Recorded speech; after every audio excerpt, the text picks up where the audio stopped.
మనం చేసిన తింగర పనులు గుర్తుకొస్తే అప్పుడప్పుడు భలే నవ్వొస్తుంది కదా ఫ్రెండ్స్. నాకు కూడా ఈ కాలీఫ్లవర్‌ని చూస్తే నేను చేసిన ఒక తింగర పనైతే గుర్తుకొస్తుంది. నా పెళ్ళైన కొత్తలో కాలీఫ్లవర్ కర్రీ చేద్దామని కాలీఫ్లవర్ తీసుకొచ్చి కట్ చేస్తుంటే అందులో కొన్ని కొన్ని పురుగులైతే కనిపించాయి. ఒక 2, 3 కనిపించేసరికి ఏందమ్మో! ఇందులో పురుగులు ఉన్నాయనేసి అయితే పడేసాననమాట. అప్పుడు మనకు పెద్దగా వంటల గురించి తెలియదు. వంటలు చేయడం తెలియదు. అందులో పురుగులు ఉంటాయని అంత తెలియకుండే అనమాట. అట్లా ఉండే మనకు తెలియకుండా అట్లా పడేసాను ఫ్రెండ్స్. నాకైతే అది గుర్తుకొస్తే ఇప్పటికీ నవ్వొస్తది. అప్పుడు అస్సలు వంటలు రావనమాట. నిజంగా వంటలు ఇప్పుడు కూడా పెద్దగా ఏం రావు. కాకపోతే అప్పటికంటే కొంచెం పర్లేదు ఇప్పుడు.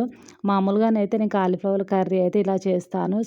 మంచిగా అవి క్లీన్ చేసుకొని కట్ చేసుకున్న తర్వాత కొంచెం సాల్ట్ వేసుకొని వాటర్‌లో అవి ఉడికించుతాను. కొంచెం ఏదైనా పురుగు ఇట్లా అట్లా ఉంటే వెళ్ళిపోతాయి అనేసి కొంచెం పసుపు గిట్లా వేసుకుంటారు. కానీ నేను పసుపు వేయలేదు. ఓన్లీ ఉప్పేసి ఉడికించేసాను.